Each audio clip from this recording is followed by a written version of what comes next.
बहुत अच्छे तरीके से बायोकेमिस्ट्री पढ़ रहे थे और बायोकेमिस्ट्री उम्मीद करते हैं आप रिवीजन भी कर रहे होंगे और अच्छे से पढ़ रहे होंगे। ओके,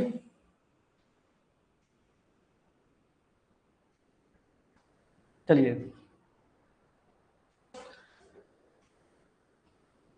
थोड़ा बिजी थे, कुछ पर्सनल वर्क की वजह से बिजी थे, इसलिए क्लास नहीं ले पाए थे, लेकिन अब कंटिन्यू क्लास लेंगे अच्छे तरीके से। ठीक है, चलिए। तो बायोकेमिस्ट्री की बात करें, टॉप 20 क्वेश्चंस पार्ट 20 आज कवर करने वाले हैं। पार्ट 20 20वां भाग आज कवर करने वाले हैं। पार्ट 19 तक ऑलरेडी कवर कर चुके हैं। ठीक है, जितने इंपॉर्टेंट पाथवे साइकिल था वो आपको बता चुके हैं। क्या देखे थे पिछली क्लास में बायोकेमिस्ट्री में, आइए चलिए देखते हैं। टॉप 20 अभी फिलहाल बायोकेमिस्ट्री का टॉप 20 ही चल रहा है। मुश्किल से एक दो क्लास और चलेगा, इसके बाद एक क्लास और चलेगा, आपका पूरा टॉप 20 कंप्लीट हो जाएगा। आज जो क्वेश्चन कवर करने वाले हैं, पहले देखेंगे पिछले क्लास में पढ़े क्या थे। यूरिया साइकिल के बारे में बहुत अच्छे तरीके से देखे हैं, उम्मीद करते हैं आप अच्छे तरीके से कर चुके होंगे। ठीक है, चलिए। क्वेश्चन नंबर 18 है beta oxidation of fatty acid and right about etc. हम फैटी एसिड का बीटा ऑक्सीडेशन प्रोसेस भी देख चुके हैं, क्या होता है। बीटा ऑक्सीडेशन में बहुत अच्छे तरीके से बताए थे कि फैटी एसिड का कैसे ब्रेक डाउन होता है और उससे हमें ऊर्जा मिलता है। इलेक्ट्रॉन ट्रांसपोर्ट चेन जो कि माइटोकॉन्ड्रिया के इनर मेम्ब्रेन में होता है, इसके बारे में भी चर्चा किए थे। और जहां यहाँ पे जो ढेर सारा एटीपी मिलता है वो होता है फास्फोराइलेशन। तो ये सारी चीजें हो गया था, beta oxidation of fatty acid, electron transport chain, question number 18 तक कंप्लीट हो गया था। ठीक है, चलिए। अब बात करते हैं क्वेश्चन नंबर 19, देखते हैं 19वां क्वेश्चन क्या है, वो भी बहुत इंपॉर्टेंट है, उसको अच्छे तरीके से देखेंगे। चलिए, तो स्टार्ट करते हैं। तो क्वेश्चन नंबर 19 आपका क्या है, describe the classification of IUB and MB of enzymes and discuss coenzyme in detail. Question number 19 आपके सामने है, describe the classification of IUB and MB of enzyme. अब आपको आईयूबी और एमबी जो क्लासिफिकेशन है एंजाइम का वो बताना है और को एंजाइम के बारे में थोड़ा सा बताना है। बहुत इंपॉर्टेंट क्वेश्चन है, आता है एग्जाम में, चाहे को एंजाइम चाहे आईयूबी या एमबी क्लासिफिकेशन, बहुत इंपॉर्टेंट है।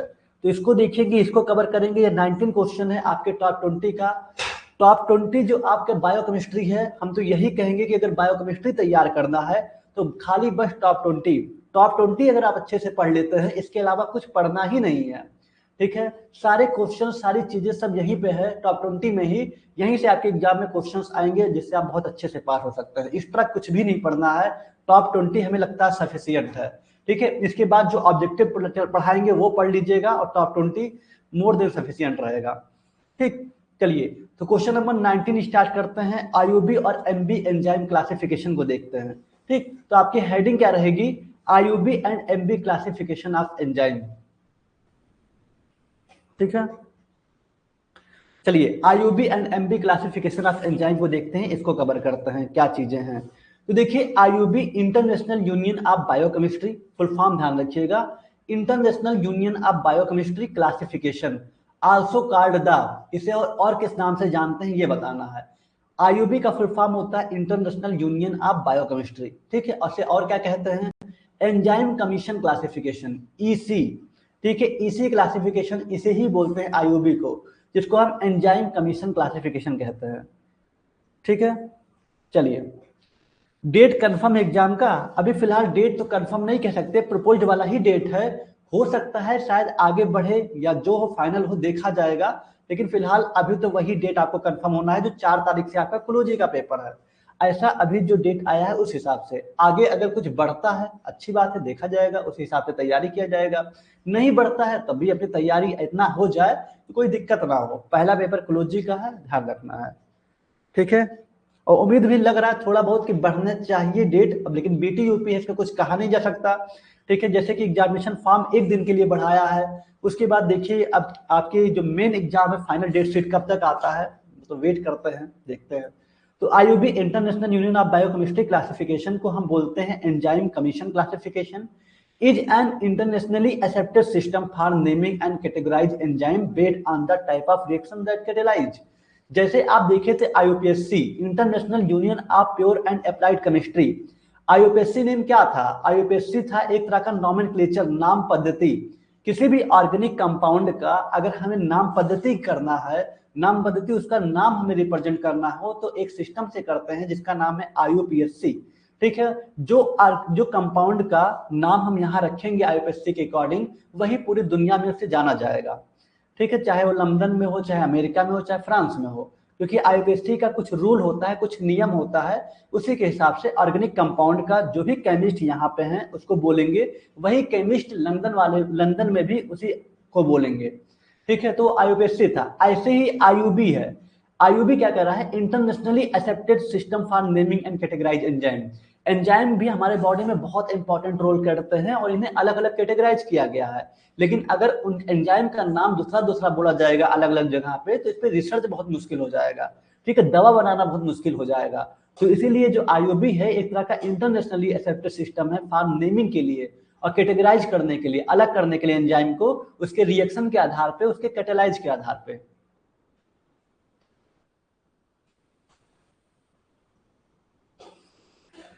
समझ में आया? चलिए, सर आप नहीं पढ़ाते थे, क्लास अधूरा लगता था। थैंक यू दिशा जी। लेकिन जब हम नहीं पढ़ा रहे थे तो उम्मीद आप लोग से यही किए थे कि आप लोग रिवीजन कर रहे होंगे, क्योंकि देखिए बहुत सारे स्टूडेंट ऐसे हैं जो अभी जल्दी ज्वाइन किए हुए हैं। ठीक है, तो आपके पास बायोकेमिस्ट्री एक बहुत ब्रॉड सा सब्जेक्ट हो गया, बहुत सारी चीजें इसमें हैं, तो कम से कम 19 क्वेश्चन तो नहीं लेकिन 10 क्वेश्चन जो पहली बार उठाए हैं, 10 क्वेश्चन तो याद कर ही लिए होंगे अब तक का, इतना उम्मीद मान के चलते हैं कि कम से कम बायोकेमिस्ट्री में 10 क्वेश्चन आपका याद हो गया होगा। ठीक है, और 10 के बाद आप याद करें उतने ही अच्छा है, लेकिन 10 क्वेश्चन मिनिमम अभी तक अगर याद है तो आप सेफ जोन में हैं। ठीक है, चलिए आगे बढ़ते हैं। तो IUB और MB क्लासिफिकेशन के बारे में क्वेश्चन में पूछा था कि IUB MB क्लासिफिकेशन क्या है। ठीक है, तो IUB international union of biochemistry classification को हम बोलते हैं एंजाइम कमीशन क्लासिफिकेशन। ये क्या है, तो ये एक अंतरराष्ट्रीय, देखिए इसे हम एंजाइम कमीशन क्लासिफिकेशन भी कहा जाता है। एंजाइमों को उनके द्वारा किए जाने वाले रिएक्शन के प्रकार के आधार पर नाम देने और कैटेगरी में रखने के लिए इंटरनेशनल लेवल पर माने जाने वाला एक सिस्टम है। मतलब एंजाइम को उनके नाम और उनके कैटेगरी के आधार पे कि किस तरह से वो रिएक्शन कर रहे हैं, इस आधार पे उनको बांटा गया है। ठीक है, जो कि पूरा यूनिवर्सली मतलब इंटरनेशनली एक्सेप्टेड सिस्टम है ये। समझ में आया? एंजाइम, जैसे एंजाइम के बहुत सारे नाम है, जैसे एमाइलेज है, ठीक है, ऑक्सीडाइरेक्टेज है, तो ये सब एंजाइम जो हम यहाँ बोल रहे हैं वो पूरे इंटरनेशनली लेवल से जाना जाए उसका नाम उसके रिएक्शन के आधार पे, यही सिस्टम है IUB international union of biochemistry. समझ में आया? इसी को हम एंजाइम कमीशन क्लासिफिकेशन कहते हैं। ठीक है, चलिए आगे बढ़ते हैं। अब देखिए IUB हो गया आपका इंटरनेशनल यूनियन ऑफ बायोकेमिस्ट्री, इसको हम EC कहते हैं। EC enzyme commission, election commission मत लिख दीजिएगा, एंजाइम कमीशन क्लासिफिकेशन। ठीक है, आगे बढ़ते हैं। अब MB की बात करते हैं। MB classification is not a separate modern system.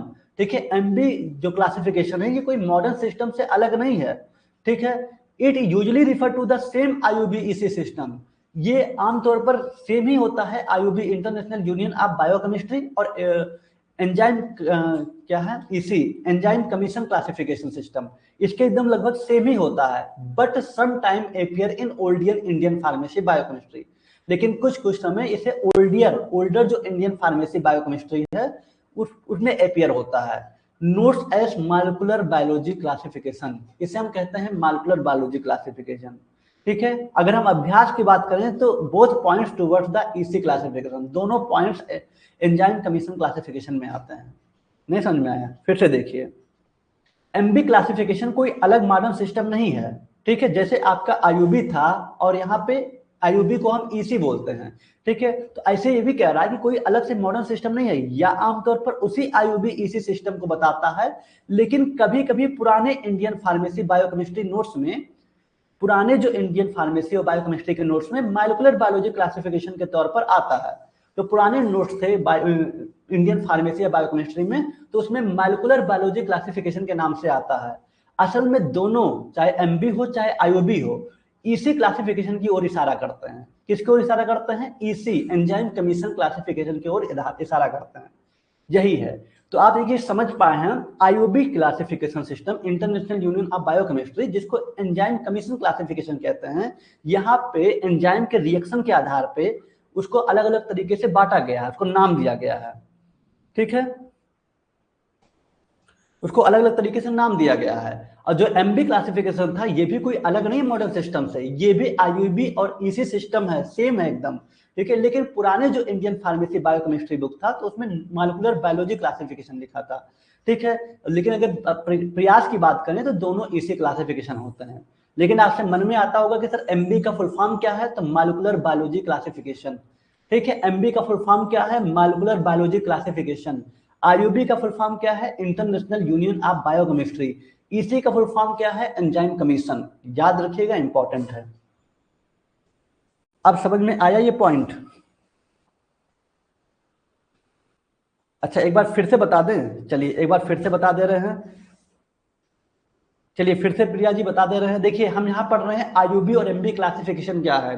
Enzyme, ठीक है। देखिए एंजाइम को अलग अलग नाम से कैटेगराइज किया जाता है, ठीक है। अगर एंजाइम को अगर अलग अलग नाम से कैटेगराइज करेंगे, जैसे मान लीजिए हम जब खाना खाते हैं, स्टार्च खाते हैं, रोटी खाते हैं, रोटी हमारे सलाइवा में मिलता है, फिर वो टूट जाता है ग्लूकोज में, जैसे चबाते हैं फिर वो ग्लूकोज में टूट जाता है। कैसे टूट जाता है, एक एंजाइम होता है जिसका नाम है एमाइलेज, ठीक है। एमाइलेज एंजाइम क्या करता है कि जो भी हम स्टार्च खाए उसको ब्रेक डाउन करके ग्लूकोज में कन्वर्ट कर देता है, जो कि हमारे सेल्स में एब्जॉर्ब होकर ऊर्जा देता है।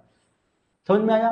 तो ये जो एंजाइम आप देख पा रहे हैं, एमाइलेज एंजाइम, जो हमारे सलाइवा में एमाइलेज एंजाइम है, ये खुद तो नहीं बदला लेकिन स्टार्च को ग्लूकोज में कन्वर्ट कर दिया, ठीक है। खुद तो नहीं बदला लेकिन स्टार्च को ग्लूकोज में कन्वर्ट कर दिया।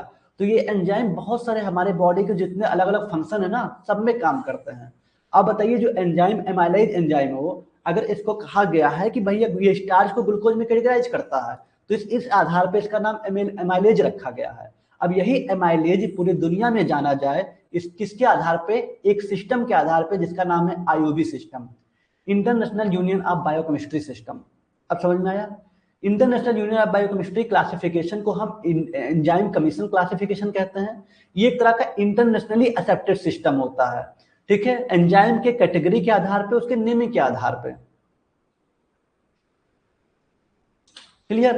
और एमबी क्लासिफिकेशन कोई अलग नहीं है, ये भी मॉडर्न सिस्टम से कोई अलग नहीं है, ये भी आमतौर पर आईयूबी और ईसी सिस्टम है। लेकिन जो पुराने इंडियन फार्मेसी और बायोकेमिस्ट्री ओल्डर बायोकेमिस्ट्री की बुक थी, नोट्स थे, उसमें मॉलिक्यूलर बायोलॉजी क्लासिफिकेशन के नाम से ये दिखाया गया है। इसी को हम मॉलिक्यूलर बायोलॉजी क्लासिफिकेशन कहते हैं। अगर प्रैक्टिस की बात करें तो दोनों पॉइंट इसी क्लासिफिकेशन के आते हैं, एंजाइम कमीशन क्लासिफिकेशन के अंतर्गत आते हैं। अब बताइए क्लियर हो पाया? यहां तक का बताइए क्लियर हो पाया है? ये समझ में आया एमबी और आईयूबी क्लासिफिकेशन? अगर आ गया हो तो कमेंट में थंब बना दीजिए। अभी नहीं समझ में आ रहा है?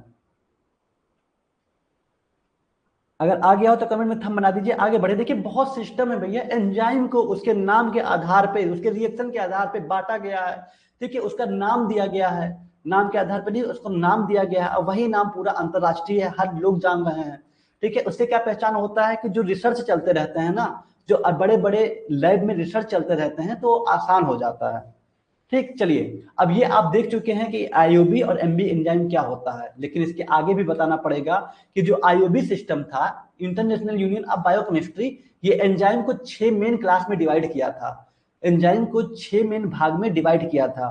क्या क्या है इसको आपको लिखना ही पड़ेगा, ये बहुत इंपॉर्टेंट टॉपिक है और इसको इंग्लिश में ही लिखना है, कोई हिंदी में नहीं लिखेगा, और अच्छे से याद करके। Oxidoreductase, transferase, hydrolase, lyase, isomerase, ligase. Oxidoreductase, transferase, hydrolase, lyase, isomerase, ligase, ये 6 मेन क्लासेस में बांटा गया है आईयूबी सिस्टम के according. Oxidoreductase, transferase, hydrolase, lyase, isomerase, ligase, ठीक है। ये 6 को आपको याद कर लेना, एकदम अच्छे से जबान पे रख लेना है। जब भी आईयूबी या एमबी क्लासिफिकेशन आएगा तो ये 6 मेन जो क्लासेस है जो डिवाइड किए गए हैं, इसको आपको लिखना पड़ेगा। Oxidoreductase, transferase, hydrolase, lyase, isomerase, ligase. Clear है? चलिए बहुत अच्छी बात है। अब आगे बढ़ते हैं, थोड़ा सा ट्रिक देख लेते हैं कि इसको याद कैसे किया जाए। ट्रिक क्या होगा?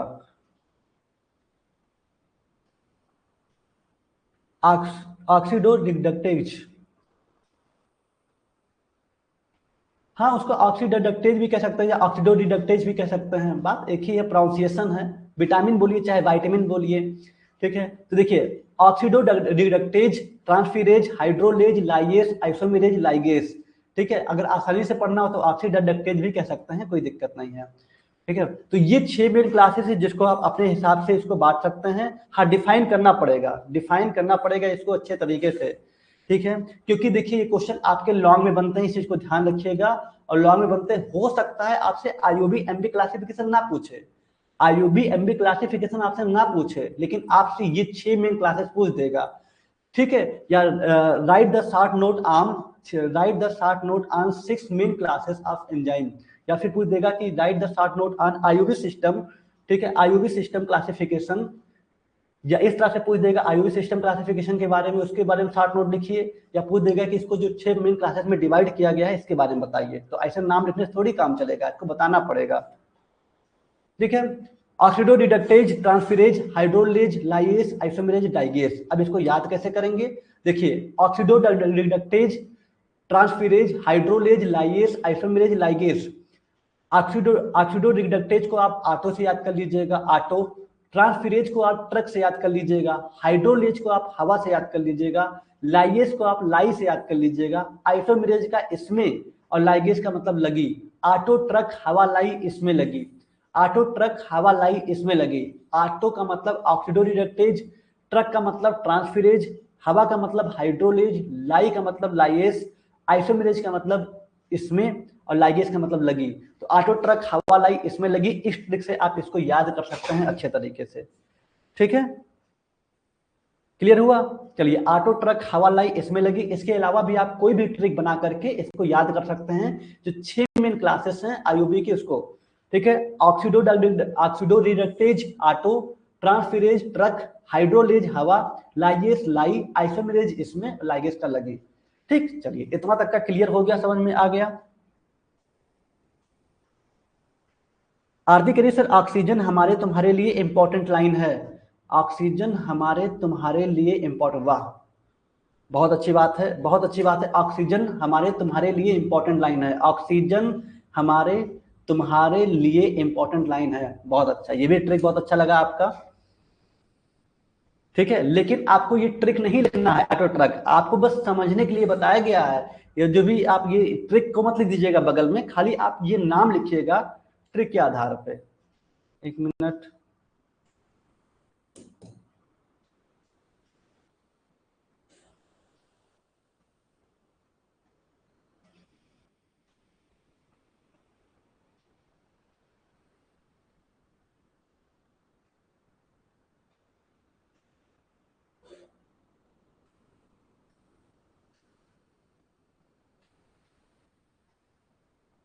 Hello hello hello.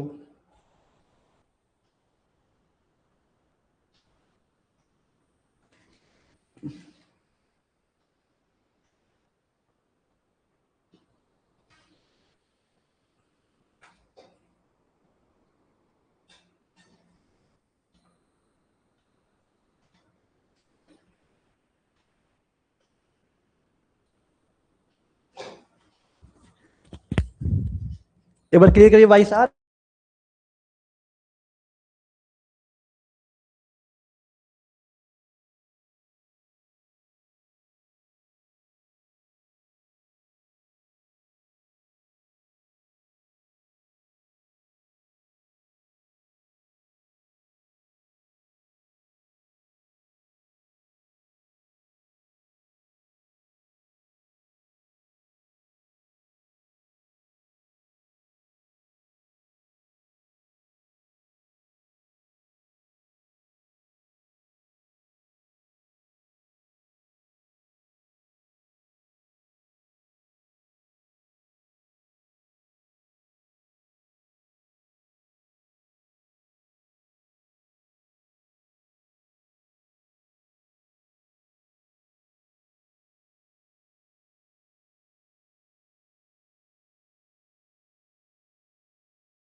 क्या हो गया था? Hello, okay, hello everyone, hello everyone, voice आ रही है? ये ब्लैक स्किन वाली प्रॉब्लम, ठीक है, तो कुछ ब्लैक स्किन वाली प्रॉब्लम हो गई थी, क्यों हुआ था? या फिर हमें लगता है कि लाइट फ्लक्चुएट हुआ था या कुछ रीजन था जिसकी वजह से ब्लैक स्किन हो गया था। अब एक बार क्लियर कर दीजिए, सारी चीजें क्लियर हैं? एक बार क्लियर कर दीजिए, सारी चीजें क्लियर हैं? चलिए क्लियर है ना? चलिए, थोड़ा सा बीच में डिस्टरबेंस हुआ लेकिन कोई बात नहीं। आप सभी लोग आ जाइए, जो लोग ज्वाइन नहीं हुए सब लोग ज्वाइन कर लीजिए, फिर क्लास को कंटिन्यू करते हैं अच्छे तरीके से। चलिए चलिए, काफी डिस्टरबेंस हो गया। वही हम भी सोचे ब्लैक स्किन कैसे आ गया, कुछ लाइट फ्लक्चुएट हुआ है इसकी वजह से ऐसा हुआ है। चलिए, तो हम लोग टॉप 20 पढ़ रहे थे, यहाँ पे क्वेश्चन नंबर 19 चल रहा था, और 19 में हम आपको आईयूबी क्लासिफिकेशन सिस्टम के बारे में बता रहे थे कि ये international union of biochemistry classification है, जिसको हम एंजाइम कमीशन बोलते हैं। देखिए, एंजाइम को उसके रिएक्शन के आधार पे एंजाइम को अलग नाम दिया गया है, एंजाइम को उसके रिएक्शन के आधार पर उसको कैटेगराइज किया गया है, उसका नाम रखा गया है, वही नाम पूरे दुनिया में जाना जाता है। ठीक है, यही है आपका आईयूबी, इसी क्लासिफिकेशन। और जो एमबी होता है इसको हम मॉलिक्यूलर बायोलॉजी बोलते हैं। ये भी कोई अलग नहीं है मॉडर्न, ये भी कोई अलग नहीं है। ये जो आपका आईओबी ओएसी सिस्टम है इससे कोई अलग नहीं है, ये भी सेम वैसा है। लेकिन जो पुराने बुकें थी फार्मेसी की या बायोकेमिस्ट्री की, उसमें मॉलिक्यूलर बायोलॉजी क्लासिफिकेशन लिखा हुआ है। ठीक है, अगर प्रयास की बात करें, इन प्रैक्टिस की बात करें, तो दोनों जो होते हैं इसी classification, enzyme classification, enzyme commission classification पे दोनों कहीं ना कहीं अपियर होते हैं, दोनों इस पे कहीं ना कहीं वर्क करते हैं। ठीक है, चलिए, तो यहाँ पे हम आपको बताए थे 6 मेन क्लासेस में बांटा गया है, जिसको आपको अच्छे से पढ़ लेना है। पहला बताए थे ऑक्सीडो रिडक्टेज, जिसको ऑक्सीडो रिडक्टेज भी कह सकते हैं, transferase, hydrolase, lyase, isomerase, ligase. ठीक है, ऑटो ट्रक, हवा लाई इसमें लगी, इस ट्रिक से आप इसको बहुत अच्छे से याद कर सकते हैं। Oxidoreductase, transferase, hydrolase, lyase, isomerase, ligase. ठीक है, चलिए अब आगे बढ़ते अपने हिसाब से ट्रिक बना लीजिएगा जितना ज्यादा हो सके। अब हम देखिए एक एक के बारे में, ज्यादा नहीं, थोड़ा थोड़ा एक्सप्लेन करेंगे। एक एक के बारे में थोड़ा थोड़ा खाली एक्सप्लेन करना, ज्यादा नहीं करना है। जैसे देखिए, पहले आपको लिख देना है कि the IOB classified enzyme based on the type of reaction they catalyse. International union of biochemistry enzyme को उनके द्वारा किए जाने वाले रिएक्शन के प्रकार के आधार पर बांटता है। पहला आपका था ऑक्सीडो रिडक्टेज। ठीक है, ऑक्सीडो रिडक्टेज, ऑक्सीडो रिडक्टेज में हम देखेंगे कैटेलाइज ऑक्सीडेशन रिडक्शन रिएक्शन। यहाँ पे क्या करता है, ऑक्सीडेशन रिडक्शन रिएक्शन को कैटेगलाइज करता है। किसको? ऑक्सीडेशन रिडक्शन, जिसको रिडॉक्स रिएक्शन को क्या करता है, कैटेलाइज करता है। कैटेलाइज का मतलब कि वो रिएक्शन में पार्टिसिपेट करता है लेकिन खुद नहीं बदलता।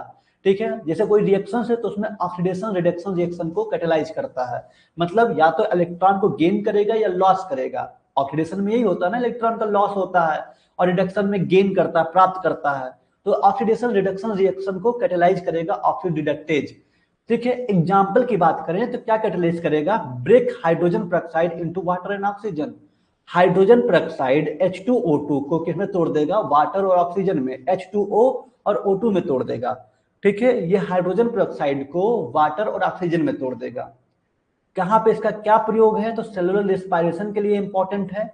ठीक है, एनर्जी प्रोडक्शन के लिए इंपॉर्टेंट है। बाकी आपको इतना नहीं लिखना है, सिंपल तरीके से जो है वही पढ़ लीजिए। ऑक्सीडो रिडक्टेज में खाली इतना बताना है कि ये ऑक्सीडेशन रिडक्शन रिएक्शन को कैटेलाइज करते हैं। ठीक है, अगर आप एग्जाम्पल नहीं लिखना चाहते हैं तो आप डायरेक्ट यूजेज लिख दीजिए। Important in cellular respiration, used in detoxification of harmful substance. जो हानिकारक पदार्थ होते हैं उनको डिटॉक्सिफाई करता है, जहर को खत्म करने का काम करता है, कम करने का काम करता है, और एनर्जी के प्रोडक्शन में भी इंपॉर्टेंट मदद करता है, इंपॉर्टेंट रोल प्ले करता है।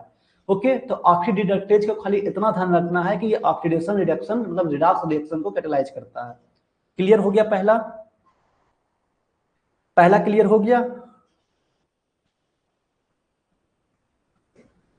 पहला वाला क्लियर हो गया, ऑक्सीडो रिडक्टेज।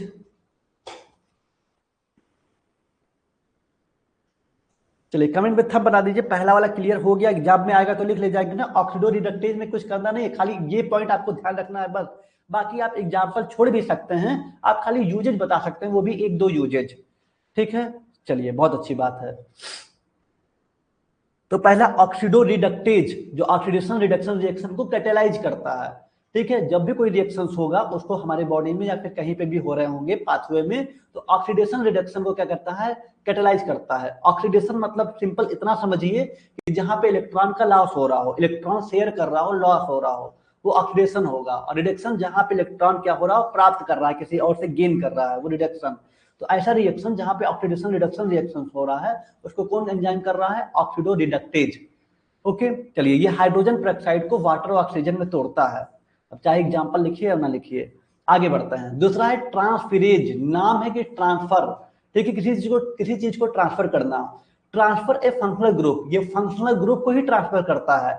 जैसे CH3 हो गया, मीथेन, ठीक है, मिथाइल हो गया, फास्फोरिक एसिड हो गया, PO4 फास्फेट ग्रुप हो गया, अमीनो ग्रुप हो गया, ठीक है, मिथाइल हो गया, फास्फेट ग्रुप हो गया, अमीनो ग्रुप हो गया। इस तरह के फंक्शनल ग्रुप को क्या करता है, ट्रांसफर करता है from one molecule to another, एक मालिक्यूल से दूसरे मालिक्यूल में फंक्शनल ग्रुप को ट्रांसफर करता है। वो कौन करता है, ट्रांसफिरेज।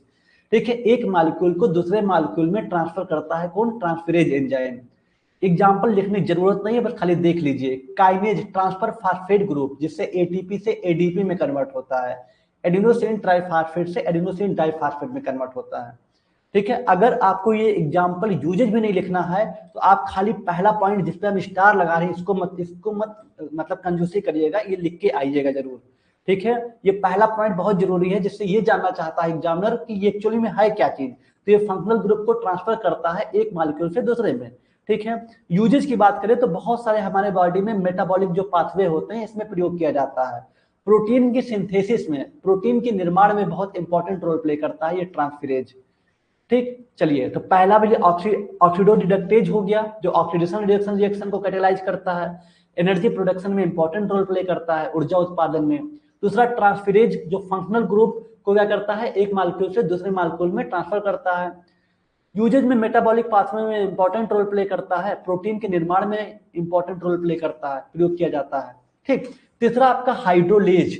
हाइड्रोलेज नाम है, हाइड्रो मतलब पानी, break bond using water, bond को ब्रेक करता है वाटर के यूज करके, मतलब पानी का यूज करके बॉन्ड को ब्रेक करता है, जिसको हाइड्रोलिसिस रिएक्शन कहते हैं। ठीक है, हाइड्रोलिसिस रिएक्शन कहते हैं। अब देखिए कितने सारे रिएक्शन हैं जहां पे हाइड्रोलिसिस रिएक्शन होता है। ठीक है, ये क्या करता है, पानी का प्रयोग करके ब्रेक कर देता है बॉन्ड को। ओके, कौन करता है, हाइड्रोलिसिस करता है। एग्जाम्पल में एमाइलेज, एमाइलेज जो हमारे लार्वा में पाया जाता है। जब भी हम रोटी चावल कुछ खाते हैं तो ये स्टार्च होता है ना, उसमें स्टार्च को तोड़ करके उसको ग्लूकोज में बदल देता है। ठीक, किस में बदल देता है, ग्लूकोज में, शुगर में बदल देता है, ग्लूकोज में बदल देता है। ठीक है, तो ये एमाइलेज एंजाइम होता है, ये एज ए हाइड्रोलिसिस के कैटेगरी में आता है। यूजेज की बात करें तो डाइजेशन ऑफ फूड, फूड के डाइजेशन में बहुत महत्वपूर्ण होता है। फार्मास्यूटिकल प्रिपरेशन में कभी इसका प्रयोग किया जाता है, बहुत सारी दवा बनाने में भी इसका यूज किया जाता है। ठीक है, तो हाइड्रोलिसिस भी आपका क्लियर हो गया होगा। हाइड्रोलेज रिपीट कर दीजिए सर, वही तो बता रहे हैं कि हाइड्रोजन वाटर का प्रयोग करके बॉन्ड को ब्रेक कर देता है। ठीक है, और इसे हम हाइड्रोलिसिस रिएक्शन कहते हैं। आप कितना सारा हाइड्रोलिसिस रिएक्शन पढ़े हुए हैं, डाइसैकेराइड्स पढ़ रहे थे तब भी आप हाइड्रोलिसिस रिएक्शन देखे थे, जहां दो मोनोसैकेराइड्स मिल रहे थे। अब जब आप स्ट्रक्चर देख रहे थे माल्टोज का, वहां भी हाइड्रोलिसिस रिएक्शन हुआ था। ठीक है, जहां पे वाटर का कहीं ना कहीं एलिमिनेशन हुआ था, वाटर का ब्रेकडाउन हुआ था, वहां से बॉन्ड का फॉर्मेशन हुआ था, बॉन्ड टूटा था, देखे थे ना। बिल्कुल वैसा ही कुछ यहाँ पे भी है। जब आप ट्राइग्लिसराइड्स का पढ़ रहे थे स्ट्रक्चर, वहां भी तो क्या था, फैटी एसिड ग्लिसरॉल था, वहां भी वाटर का एलिमिनेशन हुआ था, हाइड्रोलिसिस हुआ था, जिससे एक बॉन्ड का फॉर्मेशन हुआ था। पहला बॉन्ड टूट करके दूसरे बॉन्ड का फॉर्मेशन हुआ था, जिसको हम ईस्टर बॉन्ड कहते थे। तो यही प्रोसेस कहलाता है हाइड्रोलिसिस रिएक्शन। ठीक है, जो कि पानी का प्रयोग करके वाटर को बॉन्ड, मतलब जो बॉन्ड है उसको ब्रेक किया जाता है, नए बॉन्ड को लाया जाता है, इसको हाइड्रोलिसिस रिएक्शन कहते हैं। जैसे एग्जांपल में एमाइलेज स्टार्च को ब्रेक करके उसके ग्लूकोज में कन्वर्ट कर देता है। ठीक, चलिए आगे बढ़ते हैं। लाइएस, लाइएस क्या करता है, lyases break bond without using water, ये बिना पानी का प्रयोग किए बॉन्ड को ब्रेक कर देता है। या फिर एटीपी, बिना एटीपी, बिना पानी का प्रयोग किए बिना ये बॉन्ड को तोड़ देता है। ऑफन फार्मिंग डबल बॉन्ड, जिससे क्या होता है, डबल बॉन्ड का फॉर्मेशन होता है। ठीक है, ध्यान दीजिएगा, ये क्या करता है, break bond without using water या ATP, often forming double bonds. तो ध्यान देना, इतना बस ध्यान देना है लाइज एंजाइम में कि ये एक आपका हाइड्रोलेज एंजाइम है, जो पानी के सहारा से, पानी का यूज करके बॉन्ड को ब्रेक करता है। ये बिना पानी का भी, इतना खाली लिख देंगे ना तब भी सही हो जाएगा। ये बिना पानी के या बिना एटीपी के बॉन्ड को ब्रेक करने की शक्ति रखता है। एग्जाम्पल में डी कार्बोक्सिलेज जो कार्बन डाइऑक्साइड को रिमूव करता है। क्रेब साइकिल में जैसा देखे थे आप, क्रेब साइकिल में कार्बन डाइऑक्साइड जो रिमूव हो रहा था वो डी कार्बोक्सिलेज हो रहा था, ठीक है, इसी एंजाइम के उसमें हो रहा था, ठीक है। तो लाइएज क्या था, जो बिना एटीपी बिना वाटर का यूज किए बॉन्ड को ब्रेक करते हैं। डी कार्बोक्सिलेज जो कार्बन डाइऑक्साइड को रिमूव करता है। इंपॉर्टेंट इन ग्लाइकोलिसिस, ग्लाइकोलिसिस के लिए बहुत महत्वपूर्ण है, मेटाबॉलिक रिएक्शन में मदद करता है। तो लाइएज भी आपका हो जाएगा। समझ में आया? सर ये कौन सा टॉपिक है अमन जी? ये आपका आईयूबी एमबी क्लासिफिकेशन सिस्टम है, एंजाइम वाला जो चैप्टर था उसमें दिया गया है, ठीक है। बायोकेमिस्ट्री के एंजाइम चैप्टर में ये है, ठीक है। चलिए आगे बढ़ते हैं। तो लाइएज हो गया। उसके बाद आइसोमेरेज। आइसोमेरेज क्या है? Convert one isomer into another isomer. ये एक आइसोमर को दूसरे आइसोमर में बदलेगा। आइसोमेरेज एंजाइम क्या करेगा? एक आइसोमर को दूसरे आइसोमर में बदल देगा। एग्जाम्पल में जैसे ग्लूकोज 6 फास्फेट आइसोमेरेज एंजाइम था, इसको कन्वर्ट कर दिया ग्लूकोज 6 फास्फेट से फ्रेक्टोज 6 फास्फेट। ग्लाइकोलिसिस में आप देखे थे कि ग्लूकोज 6 फास्फेट को फ्रेक्टोज 6 फास्फेट में कौन कन्वर्ट किया था? Isomerase enzyme. याद आया कुछ? आइसोमेरेज एंजाइम जो ग्लूकोज से सबसे पहला एंजाइम था जिसको आपको बताए थे ग्लाइकोलिसिस में, आप इसको याद कर लीजिएगा, वो है आइसोमेरेज एंजाइम। ये एक आइसोमर को दूसरे आइसोमर में कन्वर्ट कर रहा है। जैसे ग्लूकोज 6 फास्फेट आइसोमेरेज को क्या कर रहा था? ये ग्लूकोज 6 फास्फेट को फ्रेक्टोज 6 फास्फेट में कन्वर्ट कर रहा था। याद आया? बिल्कुल। ये आप पढ़े हुए थे ग्लाइकोलिसिस का, जब आपको पूरा साइकिल बता रहे थे तो वहां कहे थे पहला एंजाइम याद कर लीजिएगा, वही आइसोमेरेज एंजाइम। यही ग्लूकोज 6 फास्फेट को फ्रेक्टोज 6 फास्फेट में कन्वर्ट करता है, एक आइसोमर को दूसरे आइसोमर में। क्लियर? चलिए, कार्बोहाइड्रेट मेटाबॉलिज्म। कार्बोहाइड्रेट मेटाबॉलिज्म का मतलब वही ग्लाइकोलिसिस प्रोसेस में, ग्लाइकोलिसिस साइकिल के लिए महत्वपूर्ण है और ऊर्जा प्रोडक्शन के लिए। पायरुवेट बनता था ना लास्ट में एटीपी के फॉर्म में, तो पायरुवेट के फॉर्मेशन के लिए, ऊर्जा प्रोडक्शन के लिए, एनर्जी प्रोडक्शन के लिए इंपॉर्टेंट है आइसोमेरेज, ठीक। चलिए, तो ये भी हो गया। लास्ट देखते हैं छठवां, लाइगेज, जिसको सिंथेसेज कहते हैं। Join two molecule together using ATP. Join two molecules together, दो मॉलिक्यूल्स साथ में जुड़ते हैं एटीपी का प्रयोग करके। एडिनोसिन ट्राइफॉस्फेट का यूज करके दो मॉलिक्यूल्स साथ में ज्वाइन होते हैं। एग्जांपल में जैसे DNA ligase, join DNA fragments. DNA ligase का मतलब डीएनए अगर अलग अलग टूटे हुए हैं तो कहीं ना कहीं एटीपी का यूज करके डीएनए फ्रेगमेंट्स होते हैं, जुड़ते हैं, ठीक है। ग्लूटामाइन सिंथेसिस भी इसमें आता है। यूजेज की बात करें तो DNA replication and repair, DNA के रेप्लिकेशन या डीएनए के रिपेयर के लिए यूज किया जाता है लाइगेज एंजाइम को। जेनेटिक इंजीनियरिंग में इसका प्रयोग किया जाता है। बायोसिंथेसिस ऑफ कंपाउंड, तो आप एक दो खाली इसमें से कोई याद करके लिख दीजिएगा, ये आपका लाइगेज एंजाइम है। हर सब कहीं ना कहीं जितने एंजाइम आप पढ़ेंगे सबका हमारे बॉडी में अलग अलग पाथवे में रोल है, सबको जानना थोड़ा बहुत जरूरी है, ठीक है। तो ये आप 6 तक का याद कर लीजिएगा, 6 बहुत इंपॉर्टेंट है। फिर से एक बार सरसरी निगाह से हम देख लेते हैं, ठीक है। फिर से हम सरसरी निगाह से देख लेते हैं। देखिए, आप एंजाइम चैप्टर देखेंगे तो वहां पे क्लासिफिकेशन भी था। एंजाइम का क्लासिफिकेशन आईयूबी एमबी लिखा हुआ था। आईयूबी का मतलब इंटरनेशनल यूनियन ऑफ बायोकेमिस्ट्री, इसे प्यार से एंजाइम कमीशन क्लासिफिकेशन कहते हैं। क्यों कहते हैं? इसका क्या काम है? तो ये एंजाइम को उसके रिएक्शन के आधार पे उसको अलग अलग कैटेगराइज किया है और उसका नाम पद्धति किया है। वही नाम पद्धति पूरे इंटरनेशनल लेवल पे हर लोग, हर केमिस्ट जानता है, ठीक है।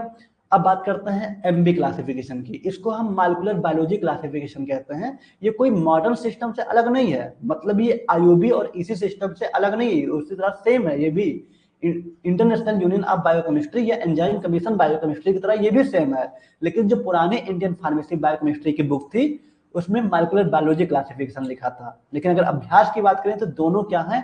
एंजाइम कमीशन क्लासिफिकेशन है। क्लियर? जिसको आप अच्छे से देख पाए। अब इसको 6 मेन क्लासेस में बांटा गया है। आईओबी सिस्टम के आधार पर इसको 6 मेन क्लास में बांटा गया है। Oxidoreductase, transferase, hydrolase, lyase, isomerase, ligase. Auto truck, हवा लाई इसमें लगी, इस ट्रिक से इसको याद कर सकते हैं। पहला आपको बताया गया है ऑक्सीडो रिडक्टेज। इसमें ऑक्सीडेशन रिडक्शन, रिडॉक्स रिएक्शन का कैटेगराइज होता है। नाम है ऑक्सीडो। देखिए यहाँ पे ऑक्सी से हो गया ऑक्सीडेशन, रिडक्टेज से हो गया आपका रिडक्शन, तो यहीं से याद रखिएगा ऑक्सीडेशन रिडक्शन रिएक्शन को कैटेगराइज करता है। बस एग्जांपल यूजेज में लिख दीजिएगा कि सेलुलर रेस्पिरेशन के लिए बहुत इंपॉर्टेंट है, एनर्जी ऊर्जा के उत्पादन में इंपॉर्टेंट रोल प्ले करता है। चाहे आप एग्जाम्पल लिखिए या ना लिखिए चल जाएगा।